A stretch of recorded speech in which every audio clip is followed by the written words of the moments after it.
45 minutes before it happened that Building 7 had collapsed. This despite the fact that never in history had a steel structure collapsed as a result of a fire. And yet they reported it before it happened. How did they know? We've seen Jamie McIntyre reverse his own testimony that he gave on September 11th, claiming that those reporting had taken his words out of context. We've seen Glenn Beck utilizing propaganda techniques in an attempt to discredit and ridicule and negate real information. While our foreign enemies are the obvious ones, the physical threat may be developing domestically as well. And here's how I got there. As I told you last week, Ron Paul raised over $4 million in one day. That's huge news. His supporters raised the cash on November the 5th to commemorate Guy Fawkes. This guy was a British terrorist who tried to overthrow the government by blowing up Parliament and killing everybody in it. Paul's supporters called the donations, and I'm quoting, a money bomb. Now, the vast majority of Paul's supporters take this little metaphor the way it's intended, as a rallying cry to create a dramatic political shift. It's really not the way I would go, tying my movement in with a historical terrorist attack, especially in post 9/11 America. But hey, I'm a libertarian at heart. I get it. You raise money however you want, as long as you're not blowing other people up. But if fringe elements take that disenfranchisement and turn it into violence, we endanger the freedoms we're supposedly all fighting for.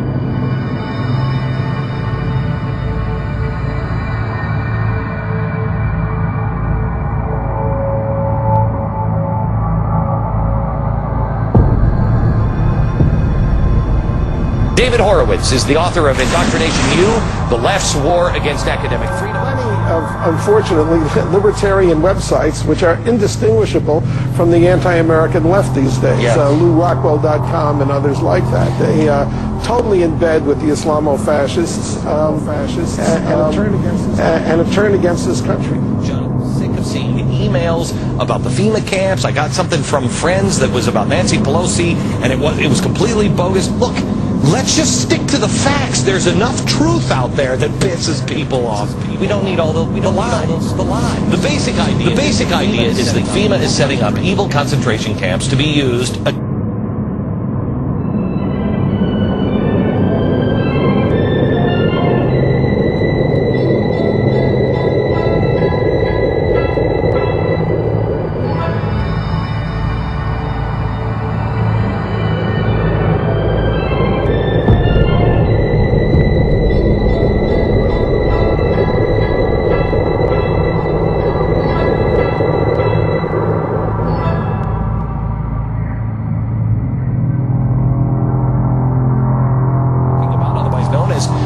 Mechanics. They did an incredible job in the writing of the definitive debunking of the 9/11 conspiracy that everybody knows now is not true because of Popular Mechanics, except Rosie O'Donnell.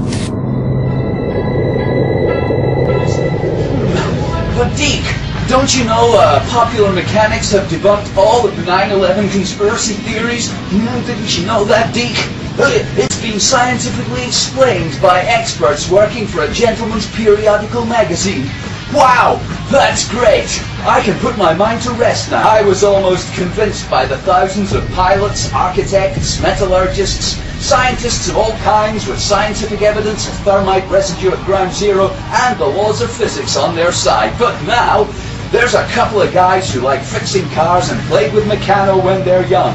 They've explained the whole thing to me. I can see now that all the other engineers and scientists and the evidence of my very own fucking eyes cannot be believed. Thank God for plausible hocus pocus published in magazines owned and controlled by people who funded the lying evil government. Hooray! The one guy that can actually set the record straight here is James Meggs. He's the editor-in-chief of that independent group I was talking about, otherwise known as Popular Mechanics. They did an incredible job in the writing of the definitive debunking of the 9/11 conspiracy that everybody knows now is not true because of Popular Mechanics, except Rosie O'Donnell.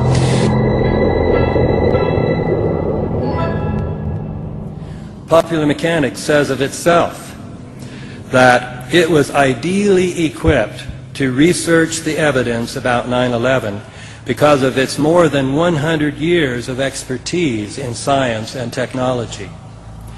However, just before the magazine began working on 9/11, the president of Hearst Magazines, Kathleen Black, who is married to a former employee of the CIA and the Department of Defense, replaced much of the staff, including the longtime creative director and the editor-in-chief.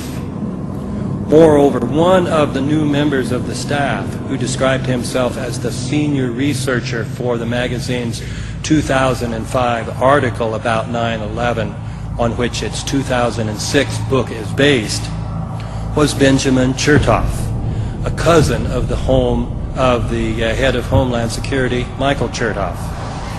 When Benjamin's mother was asked whether he was related to Michael Chertoff, she said, "Yes, of course, he's his cousin."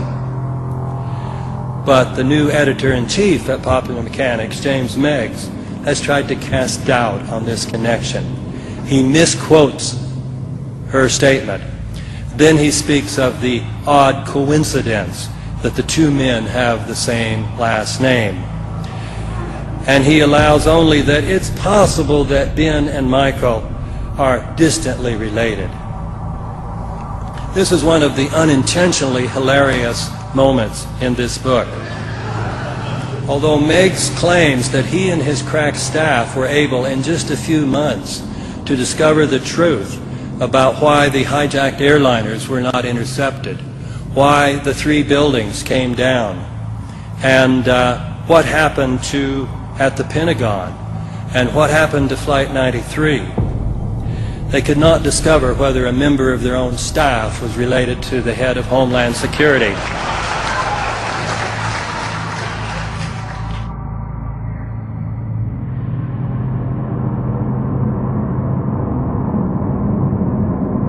Everybody knows now is not true because of Popular Mechanics, except Rosie O'Donnell.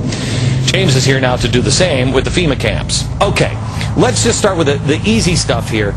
There are, and just want to collapse this as quickly as possible, there are things that, yes, FEMA has a right to have camps and they could do things to help people, and if you wanted to go down the crazy road of, but they could be turned into, they actually could be.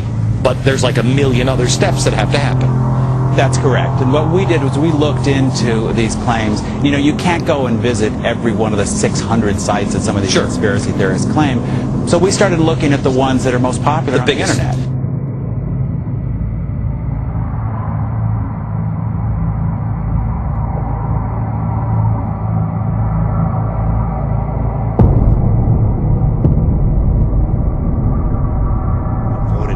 The limits of debate in this country are established before the debate even begins, and everyone else is marginalized. They're made to seem either to be communists or some sort of disloyal person, a kook, there's a word, and now it's conspiracy. See, they've made that something that should not be even entertained for a minute, that powerful people might get together and have a plan. Doesn't happen. You're a kook. You're a conspiracy buff.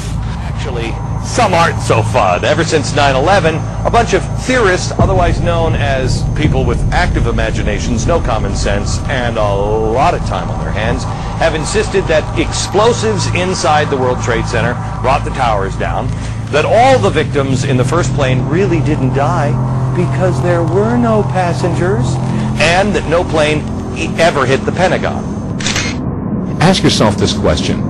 Does this sound like an introduction for an investigative piece of journalism with an honest desire to get to the truth? Or does this sound more like an ad hominem hit piece with a design to discredit and ridicule the messenger rather than address the issues and the evidence presented? This segment helps silence the annoying conspiracy freak in your life. There is enough out there. Conspiracy freak in your life. There is enough out there. We don't need to make stuff up.